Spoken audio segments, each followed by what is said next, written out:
inayochukuliwa kuwa ndio msingi wa rufaa ni barua ambayo sio halali na haitambuliki na wizara, hasa kwa kuzingatia kuwa barua hiyo haijasainiwa na msajili wa jumuiya za kiraia.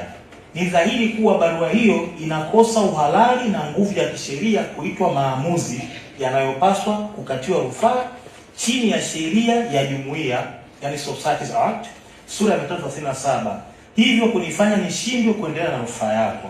Sambamba na hilo, barua hiyo inaeleza wazi kuwa kanisa lililofutiwa usajili ni kanisa la Glory of Christ Church, almaarufu kama mwenyewe alivyoandika, kanisa la ufufuo na uzima, wakati mleta rufaa ni Glory of Christ Tanzania Church. Kwa yoyote mwenye akili ya kawaida, kwa yoyote ambaye anafahamu sheria hata kidogo tu, tayari anaona hapa kwamba wale wote, bila kuingilia hoja zilizoko mahakamani, maana sisi mawakili tunabanwa na kanuni fulani za kimaadili, bila kuingilia hoja ambazo zilizoko mahakamani, swali ambalo linapaswa lijibiwe na hao waliokwenda kufunga makanisa yetu au yenu, hao ambao wamejitokeza na kutamka hadharani kwamba wanatekeleza amri ya serikali ya kufuta kanisa. Wao hiyo amri imetolewa, ambao wanaitekeleza ni amri hipi? Ni hii ambayo inasemekana sio halali kwa kuwa haijasainiwa, au ipo nyingine? Kama ipo nyingine, tunawaalika wajitokeze hadharani, waishie na umma na watuambie hiyo barua kwa nini mpaka leo haijafikishwa.